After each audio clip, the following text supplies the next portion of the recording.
जय हिंद साथी। उत्तर प्रदेश में समाजवादी पार्टी का जो पीडीए का मजबूत फार्मूला है वो सीधे सीधे और मजबूत हो रहा है।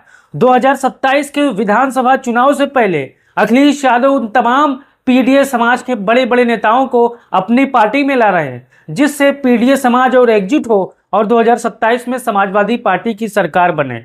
इसी क्रम में पीडीए समाज से आने वाली भाजपा की पूर्व सांसद सावित्रीबाई फूले, जो कि अब समाजवादी पार्टी में शामिल होने वाली हैं। आप हमारे पीछे तस्वीर देख सकते हो। इस तस्वीर में सावित्रीबाई फूले प्रधानमंत्री मोदी के साथ तस्वीर में खड़ी हुई हैं और दूसरी तरफ ये आज की ताजा तस्वीर है। इसमें सावित्रीबाई फूले समाजवादी पार्टी के पूर्व ऊर्जा मंत्री याशार शाह के सामने खड़ी हुई हैं। इस तस्वीर में याशार शाह हाथ जोड़े खड़े हुई हैं और कुछ बातें यहाँ पर हो रही है। लेकिन आप यहाँ पर पढ़ सकते हो, भाजपा की पूर्व सांसद सावित्रीबाई फूले सपा में होंगी शामिल, लड़ेंगी चुनाव। जैसा कि आपको पता है, सावित्रीबाई फूले सांसद भी रह चुकी हैं और बलहा विधानसभा से विधायक भी रह चुकी हैं। लेकिन पहले यहां पर आप देख लीजिए, ये काफी वो मजबूत चेहरे हैं, क्योंकि यहां पर समाजवादी पार्टी पीडीए से आने वाले तमाम नेताओं को समाजवादी पार्टी में धीरे धीरे शामिल कराए चली। अब यहां पर देखिए, ये है, आप पढ़ सकते हो कि यहां पर 2017 में भाजपा से अक्षयवर लाल गौड़ चुनाव जीते थे, 1,04,135 वोट पाए थे। अब यहां पर दूसरे नंबर पर किरण भारती बसपा से चुनाव लड़ती हैं, वो 57,000 यहां पर 519 वोट यहां पाती हैं।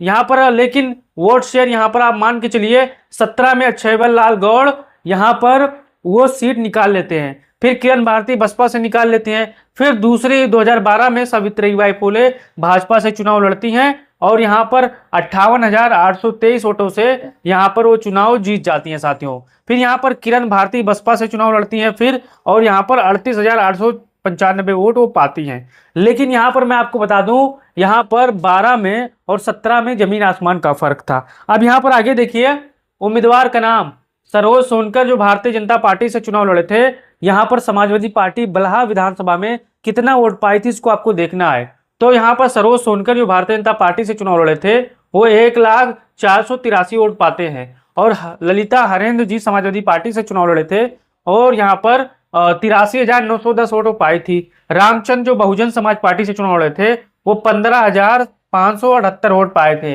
भारतीय जनता पार्टी से सरोज सोनकर यहां पर 16,573 वोटों से चुनाव जीत जाते हैं, जबकि समाजवादी पार्टी यहां पर लगभग 16,573 वोटों से चुनाव हार जाती है। जितना बसपा वोट काटती है उतने से ही समाजवादी पार्टी चुनाव लगभग हार जाती है।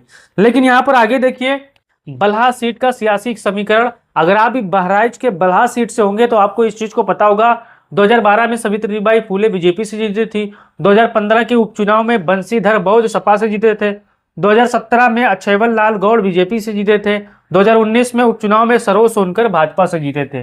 लेकिन साथियों, आपको अपना राय देना है और बताना है कि अगर जो सावित्रीबाई फूले हैं, अगर वो ये समाजवादी पार्टी में शामिल होती हैं, क्योंकि ये पीडीए समाज से आती हैं और बलहा विधानसभा सीट एससी है साथियों, रिजर्व है।